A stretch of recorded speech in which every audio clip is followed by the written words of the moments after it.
Isaías 8, de 5 a 22. Continuou o Senhor a falar comigo, dizendo: porque este povo desprezou as águas de Siloé, que correm brandamente e com rezim, e com o filho de Remalias se alegrou. Portanto, o Senhor fará vir sobre eles as águas do rio, fortes e impetuosas, isto é, o rei da Assíria, com toda a sua glória. As águas encherão os leitos dos rios, transbordarão por todas as suas ribanceiras, e penetrarão em Judá, inundando-o. Irão passando por ele e chegarão até ao pescoço. A extensão de suas asas encherá a largura da tua terra, ó Emanuel. Alvoroçai-vos, ó povos, e sereis quebrantados. Dai ouvidos, todos os que sois de longes terras. Cingi-vos e sereis feitos em pedaços. Cingi-vos e sereis feitos em pedaços. Tomai juntamente conselho, e ele será dissipado. Dizei a palavra, mas ela não subsistirá, pois Deus é conosco. Assim o Senhor me falou, com sua forte mão sobre mim, advertindo-me de que não andasse pelo caminho deste povo, dizendo: não chameis conjuração a tudo o que este povo chama conjuração.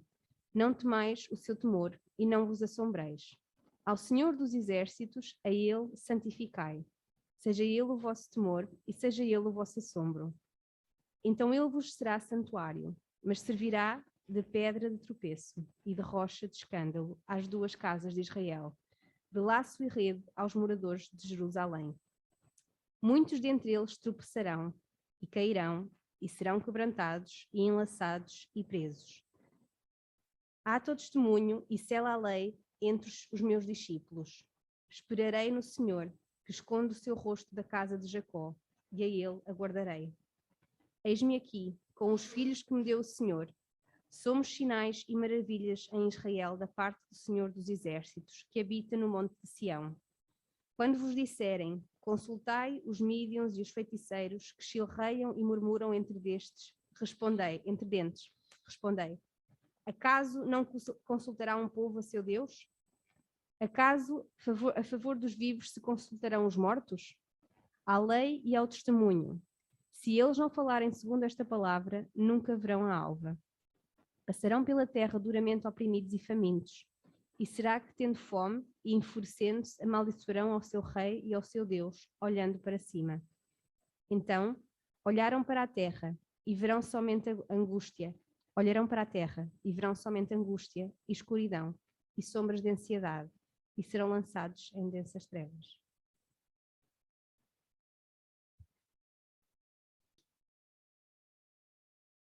Obrigado, Raquel, pela leitura em Isaías 8.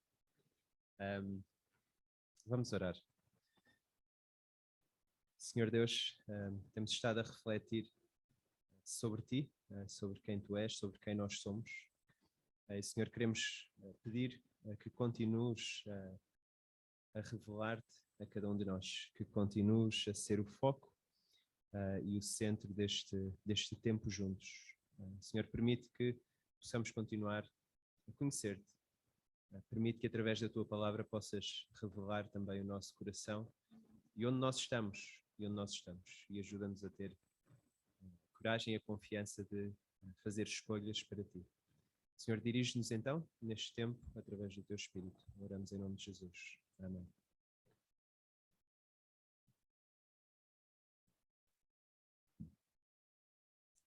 Eu ouvi dizer que aqui há uns tempos a jarra caiu. Eu não vou tentar que ela caia novamente, mas é uma possibilidade.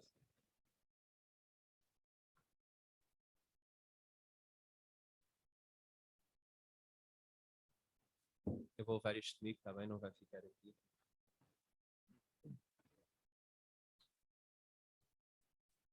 Isto é algo que os meus filhos adoram. Todos eles. Gostam de trazer para casa pedras. É verdade. Pedras, não é, David?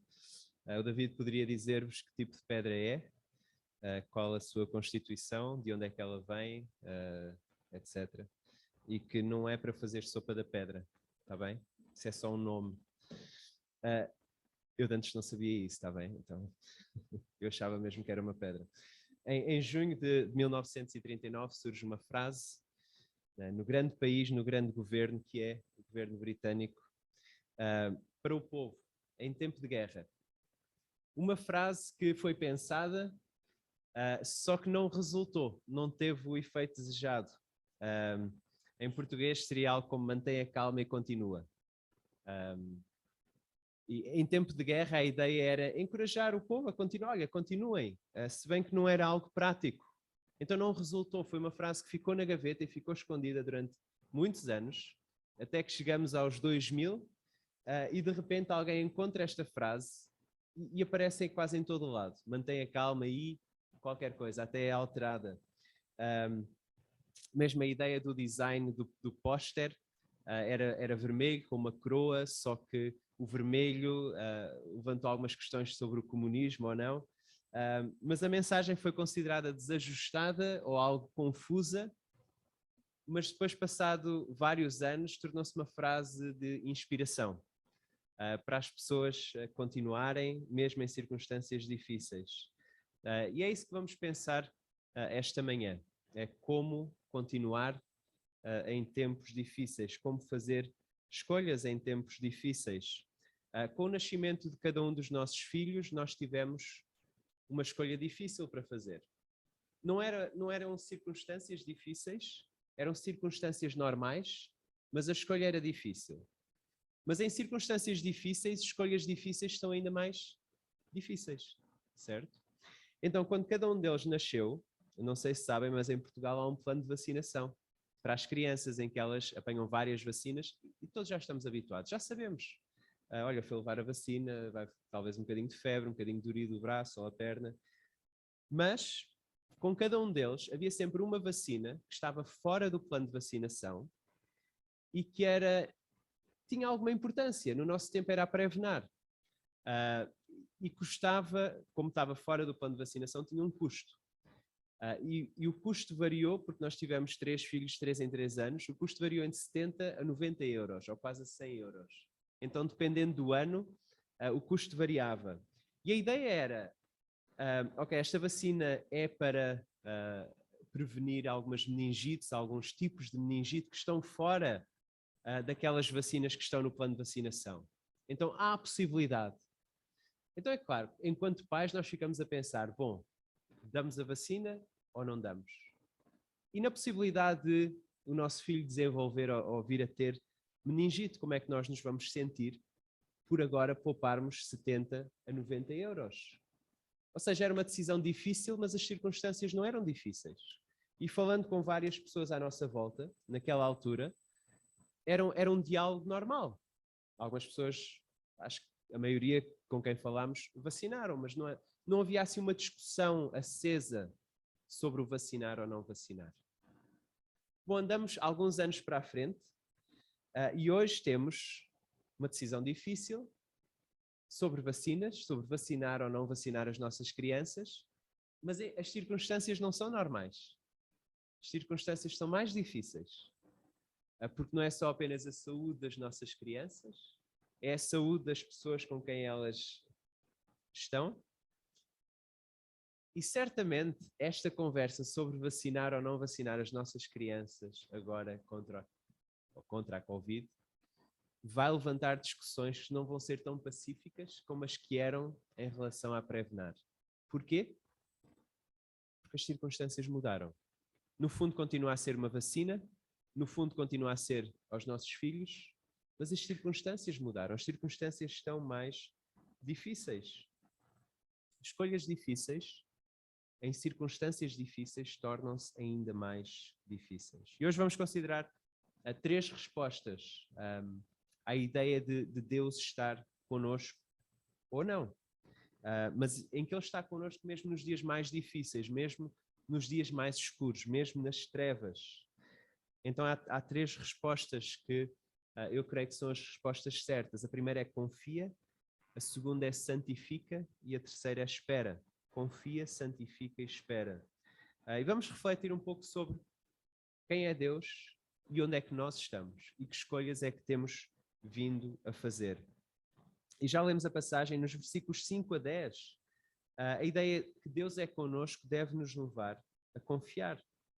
Nos versículos 5 a 10 diz: falou-me ainda ao Senhor, dizendo: em vista deste povo ter desprezado as águas de Silé, que correm brandamente, e se estar derretendo de medo diante de Rezim e do filho de Remalias, eis que o Senhor fará vir sobre eles as águas do Eufrates, fortes e impetuosas, isto é, o rei da Assíria com toda a sua glória. Águas que encherão o leito dos rios e transbordarão por todas as suas ribanceiras. Penetrarão em Judá, inundando-o, e passando por ele, chegarão até ao pescoço. As alas estendidas do seu exército cobrirão a largura da tua terra, ó Emanuel. Endurecei-vos, ó povos, e sereis despedaçados. Dai ouvidos, todos os que sois de países longínquos. Cingi-vos e sereis despedaçados. Cingi-vos e sereis despedaçados. Forjai projetos e eles serão frustrados. Dai ordens e elas não serão cumpridas, porque Deus é connosco. Deus é connosco. E, portanto, confia. Estava a ver ontem as notícias na América, especificamente no Kentucky, os tornados que causaram tantos estragos e perdas de vida. E a força destruidora foi impressionante. E onde exerceu a sua força, nada ficou. Nada ficou de pé. Havia um vídeo de um senhor a explicar: bom, ali era um prédio, ali era um negócio, ali era não sei o quê. E estava tudo de rastros.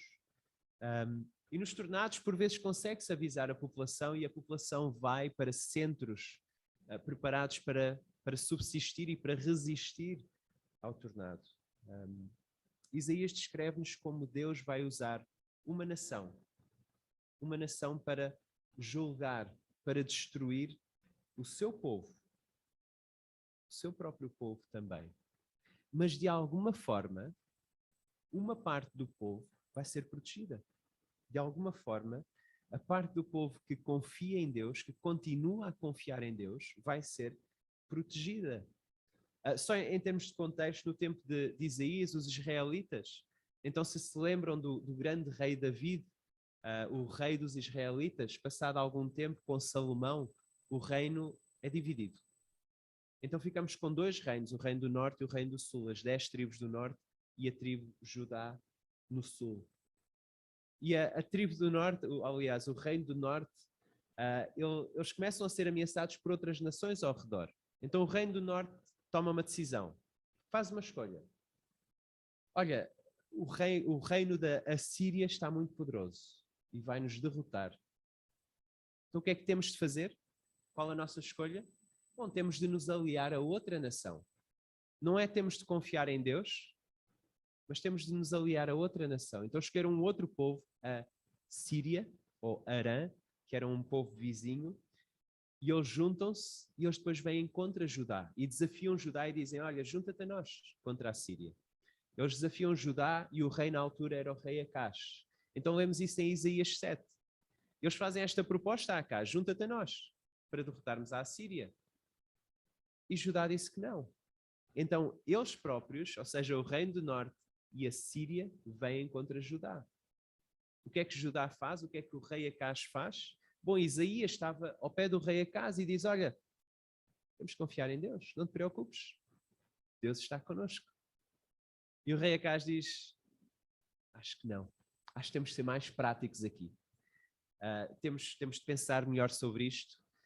Então a decisão de Acás foi: vamos nos aliar à grande potência, a Síria. Ou seja, eles são o rato que diz assim: bom, vamos pedir ajuda ao gato. É ridículo. Mas é essa a decisão de Acás. Então, tanto o reino do norte como o reino do sul decidem: Deus connosco? Não, temos de ser mais práticos. Vamos procurar alguém a quem nos aliar. Precisamos de um bom exército. Não precisamos de Deus, precisamos de um bom exército. Eventualmente, o que é que acontece? A Assíria vem e destrói o reino do norte. E faz vários avanços contra Judá, mas não consegue. Eventualmente, mais tarde, Judá também é vencido, mas um grupo de pessoas, de judeus, são levados para a Babilónia. Nesta altura era a Babilónia a grande superpotência. Então ambas as nações acabam por ser vencidas. Uma é completamente destruída, a outra há um grupo, um remanescente que é levado para cativeiro, para prisão. Então é uma escolha prática de deixar Deus de lado, que tanto Israel como Judá fazem. Mas reparem que quando Isaías está aqui a falar quando ele fala acerca das águas, ele pergunta assim, olha, por que vocês estão com medo? Por que Judá está com medo? E ele diz, no versículo 6, eles derretem de medo diante de Rezim e do filho de Remalias, ou seja, diante de Israel e do rei da Síria. Por que estamos com medo destes reis tão insignificantes? Ele depois avisa que a Síria vem e vai julgar. Ele diz no versículo 7, eis que o Senhor fará vir sobre eles as águas do Eufrates, fortes e impetuosas, isto é, o rei da Assíria, com toda a sua glória. Águas que encherão o leito dos rios e transbordarão por todas as ribanceiras. Mas reparem, não é só Israel e a Síria, é também Judá. Versículo 8. Penetrarão em Judá, inundando-o e passando por ele, chegarão até ao pescoço. E isto mostra-nos que Deus é gracioso. Chegará até ao pescoço, ou seja, há um grupo que vai sobreviver. Deus vai poupar algumas pessoas, o grupo que estiver a confiar nele. Então Deus está a dar boas notícias. Deus dá uma garantia da sua presença no versículo 10. Ele diz, porque Deus é conosco. É porque Deus é conosco que este pequeno grupo vai permanecer, vai sobreviver. Algumas pessoas, algumas igrejas dizem que se estiveres a confiar em Deus vais ter vitória, vais ser vitorioso. E podemos confundir isso com uma vida cheia de êxitos. E não é isso, não é essa a ideia. De certa forma, temos uma vitória, mas que não é nossa. Foi Deus que ganhou para nós. Então, de certa forma, apenas somos vitoriosos porque Ele é vitorioso. Mas não é uma vida cheia de êxitos. Não é, estamos a ver aqui. O povo está a ouvir que eles vão ser julgados. Eles estão em trevas. Os tempos são difíceis, as circunstâncias são muito difíceis. E, portanto, as escolhas e a escolha específica de confiar em Deus é difícil. Mas por maior que seja o exército, versículo 8, por mais fúria que tenham, versículo 9, por mais planos que façam, versículo 10, serão despedaçados, serão frustrados, porque Deus está presente. Nós recentemente vimos os primeiros 15 capítulos de Êxodo. E podíamos fazer a questão, e nós vemos isso ao longo dos 15 capítulos. Quem é mais forte? Quem é mais assustador? E Faraó e o seu exército eram muito fortes. Eram a superpotência da altura. Faraó era uma pessoa assustadora. Assustadora. E Moisés tinha medo dele. E todo o povo israelita tinha medo de Faraó e do seu exército, sem dúvida. Mas o que é que nós vemos ao longo destes 15 capítulos? Primeiro com Moisés e depois com o povo. Quando Moisés conhece melhor Deus, no capítulo 3 de Êxodo. Quando Deus se revela como eu sou, o Yahweh, o Deus Todo-Poderoso. Então depois Moisés já vai ao pé do Faraó e já cumpre a sua missão. Ele já não tem medo do Faraó, por assim dizer. Ele tem um medo maior. Não no sentido de assustado, mas um respeito, um temor por Deus.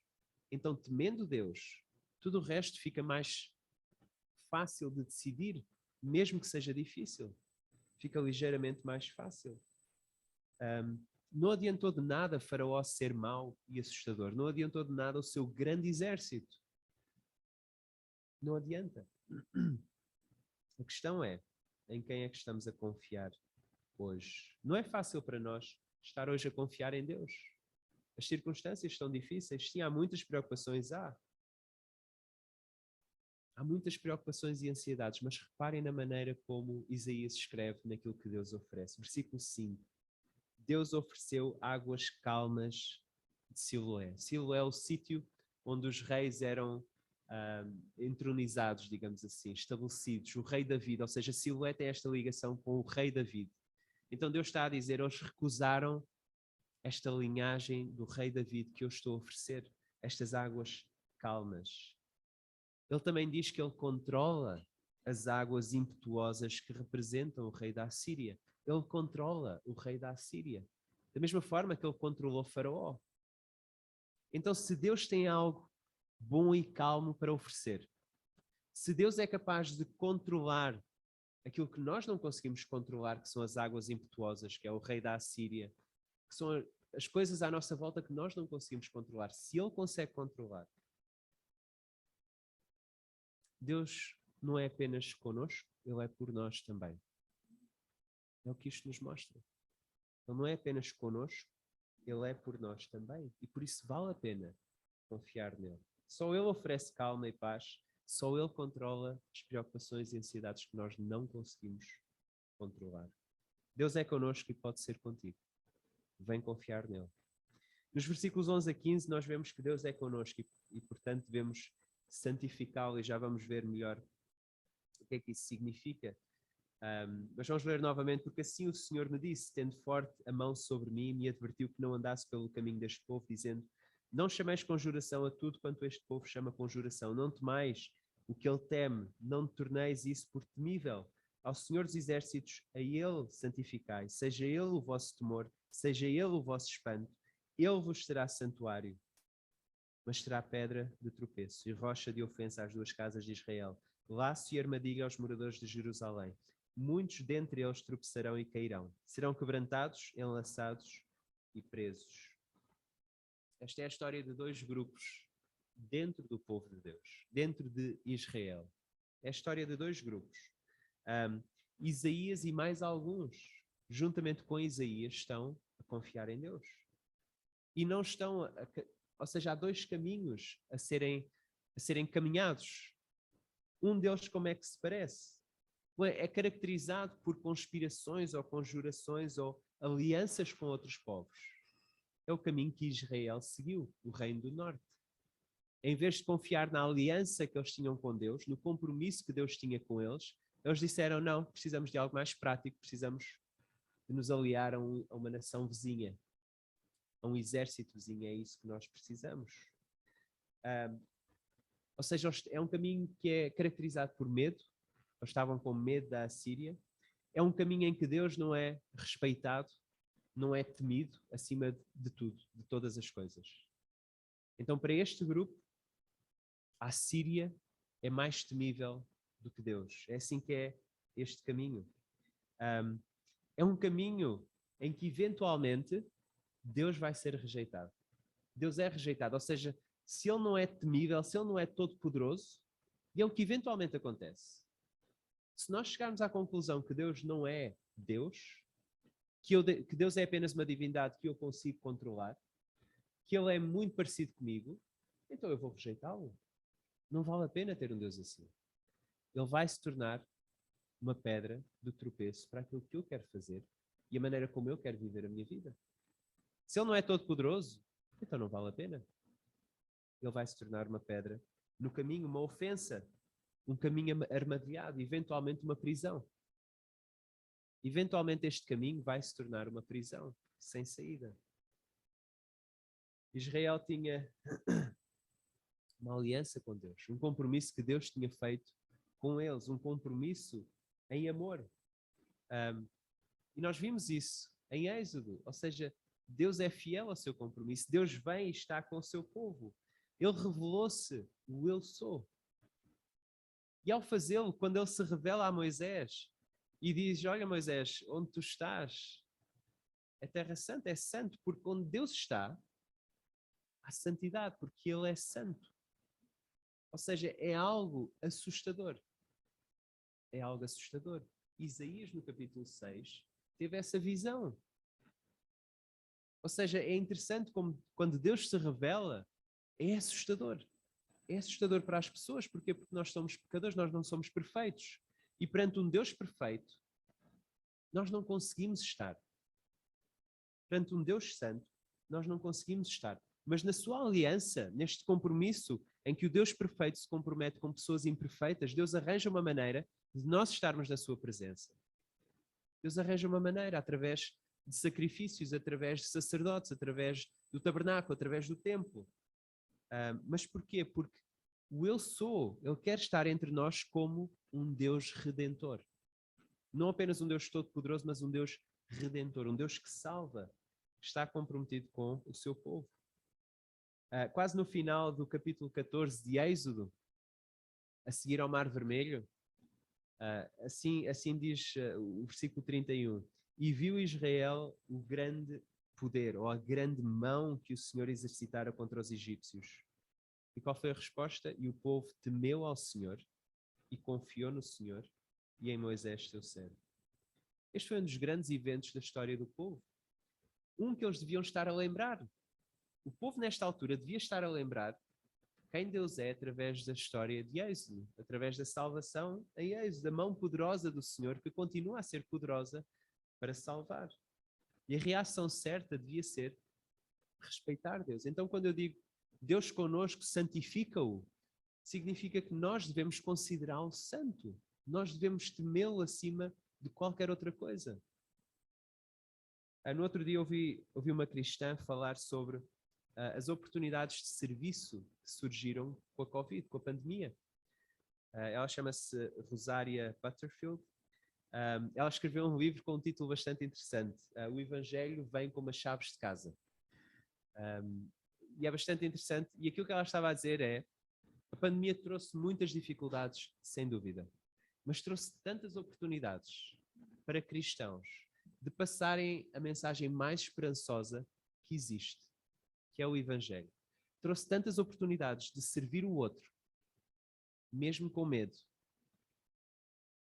No início da pandemia, eu não sei se sentiram assim. Houve alturas, houve dias em que eu tive medo. Eu pensei, o que é que vai acontecer? Às vezes andava na rua, às vezes fui às casas de alguns de vocês, levar algumas laranjas do Sr. Vitor, e as ruas desertas. E esse pensamento, esse medo, o que é que vai acontecer comigo? O que é que vai acontecer com a minha família? O que é que vai acontecer connosco, digamos assim, enquanto humanidade? A questão é, se este medo me dominar, o que é que eu vou fazer? Eu vou ficar fechado em casa? Eu não vou querer saber de oportunidades para falar com pessoas, para servir pessoas, para ajudar pessoas. Esse medo vai me dominar, vai determinar todas as minhas escolhas. E foi interessante que ela estava a dizer: temos receio? Temos, mas vamos seguir as regras e vamos continuar a ser cristãos e a partilhar esta mensagem de esperança e amar o outro, amar os nossos vizinhos que sentem a solidão de uma forma tão apertada nesta altura. Vamos perguntar se é preciso fazer alguma coisa, vamos fazer alguma coisa. Será que receamos demais este vírus ao ponto de não aproveitarmos oportunidades de comunicar a mensagem mais esperançosa? Foram decisões difíceis que tivemos de tomar em circunstâncias difíceis e continuam a ser. A questão é, o que é que nos está a guiar nas escolhas que fazemos? Porque se for a palavra de Deus, nós vamos aproveitar as oportunidades. Por exemplo, um dos grandes receios que eu tenho enquanto pai, eu tenho vários receios. Um enquanto pai é, e talvez alguns de vocês partilhem este receio: e o futuro dos meus filhos? Há pessoas que, com este receio do futuro dos filhos, até escolhem não ter filhos. Não é essa a razão. Não, eu não vou ter filhos. Para quê? Isto está tudo condenado. E é uma visão que não é bíblica. Não é. Há esperança. Mas, se este receio acerca do futuro dos meus filhos for o meu maior receio, estiver acima de tudo, vai determinar as escolhas que eu faço, as prioridades que eu lhes dou. Então, nessas prioridades, o que é que eu vou decidir? O que é mais importante? Se o meu maior receio for o futuro dos meus filhos, for o seu futuro enquanto pessoas trabalhadoras e estabilidade. Eu quero que no futuro eles estejam estáveis na vida. Então as minhas prioridades agora vão ser escola. Tu precisas de aprender, tu não podes chumbar, tu não podes ter negativas. Só grandes notas, o que é que tu vais fazer depois? Precisas ter um grande curso. Ou ao nível de desporto, se eu vir que tem um jeitinho para isto, ou para o futebol, ou assim, treinos. Tu precisas treinar, precisas te dedicar. Olha para o Ronaldo, tu precisas ser como o Ronaldo. Artes. Ok, no nosso país não dá muito dinheiro, mas se queres mesmo artes, então artes, artes, artes, música, teatro, seja o que for. Dedica-te a isso, esforça-te. Mas será que isso é bíblico? Será que eu devo estar, se o temor da estabilidade dos meus filhos deve ser o meu maior temor? Ou se Deus for o meu maior temor, o que é que isso significa para as escolhas e prioridades para os meus filhos? A Bíblia apresenta-nos um Deus que vale a pena temer, que vale a pena colocar acima de tudo e temê-lo e respeitá-lo acima de tudo.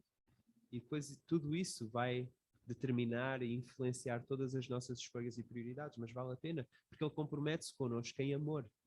Em amor. Então Deus é connosco e pode ser contigo. Vem e santifica-o.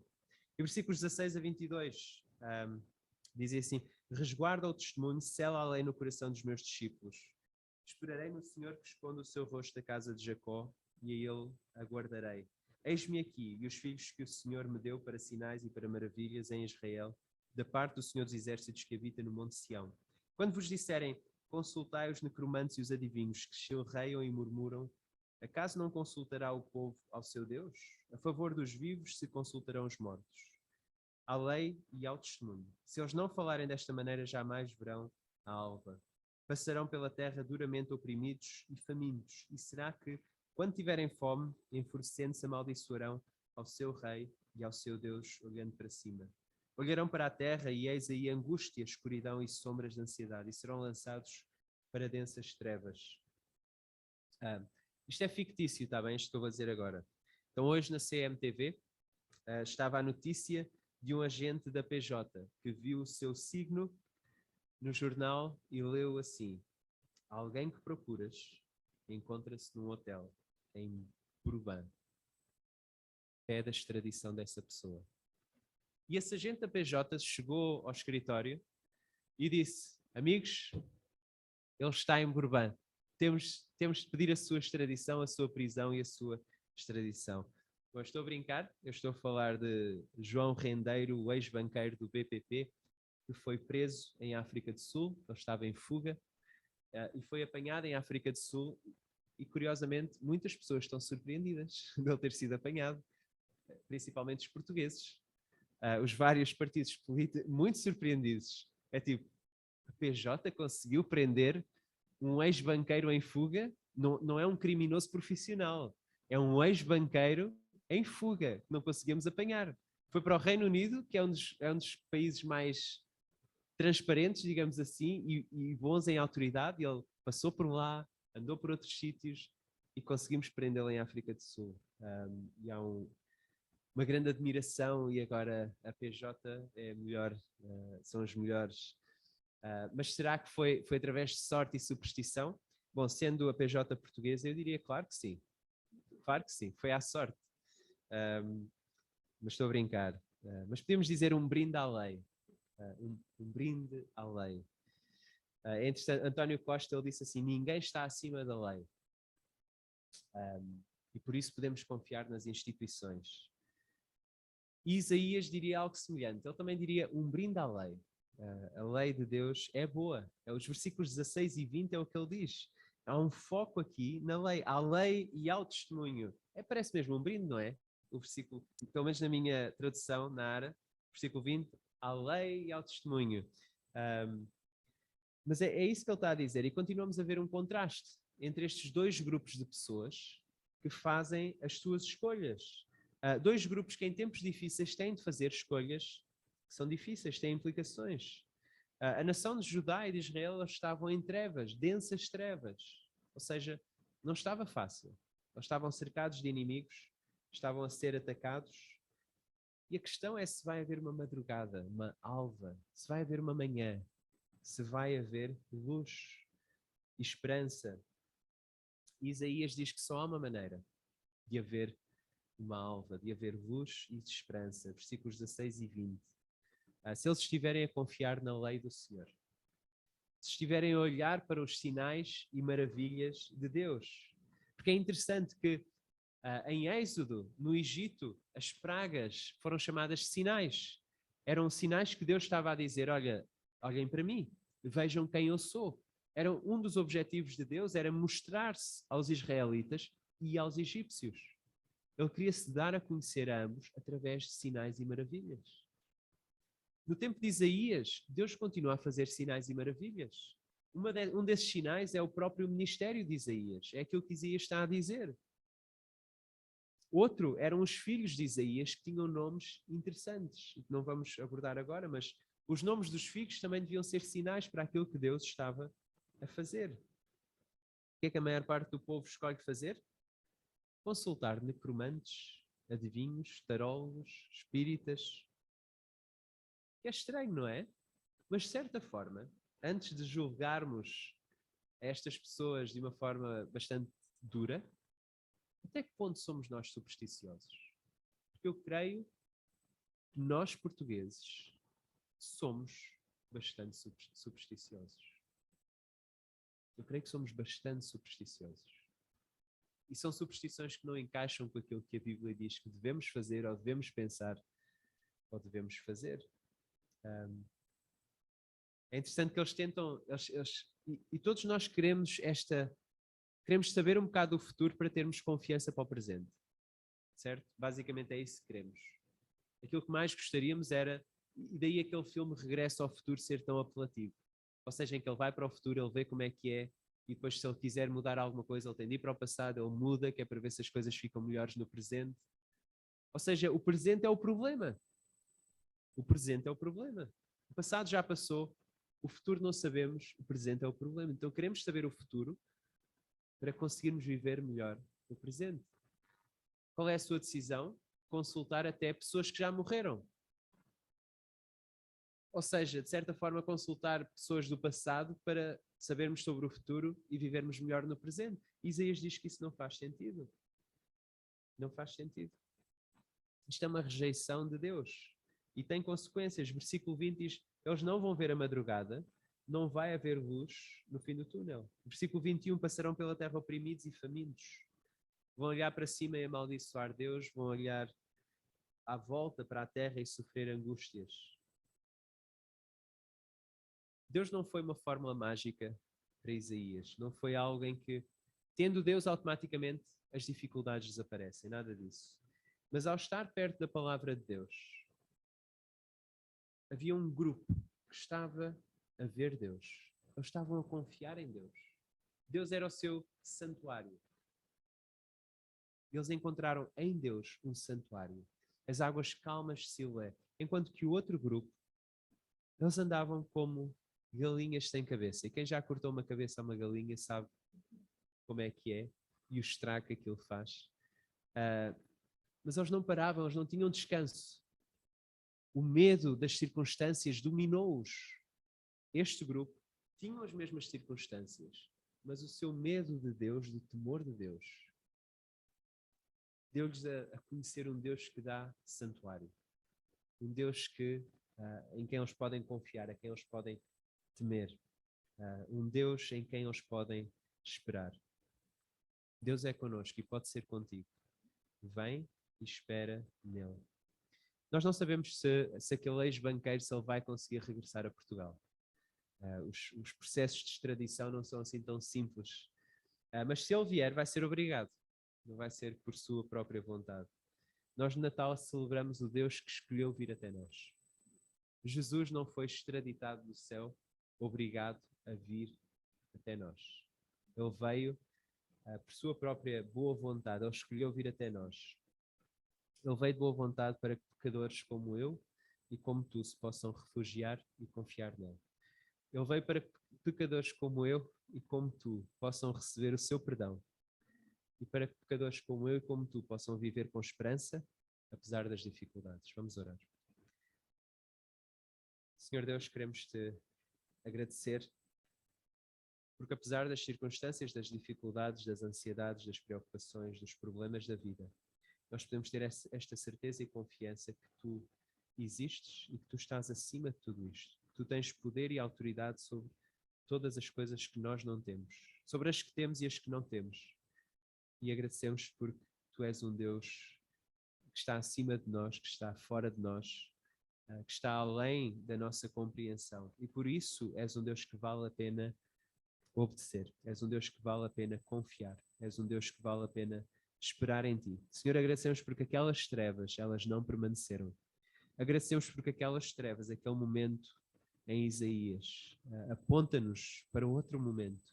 Um momento mais à frente, um momento em que tu vens até nós, o Deus connosco de uma forma completamente diferente, nova, nunca antes vista. Senhor, agradecemos-te por isso. Senhor, ajuda-nos a pensar agora nas dificuldades que estamos a ter e nas escolhas que estamos a fazer. Ajuda-nos a pensar se essas escolhas revelam quem tu és na nossa vida. Revelam aquilo que nós acreditamos acerca de ti. E, Senhor, ajuda-nos a temer-te a ti, acima de qualquer outra coisa. E a adorar-te. E a adorar-te. Essa deve ser a nossa resposta. Por isso nós te agradecemos e oramos em nome de Jesus. Amém.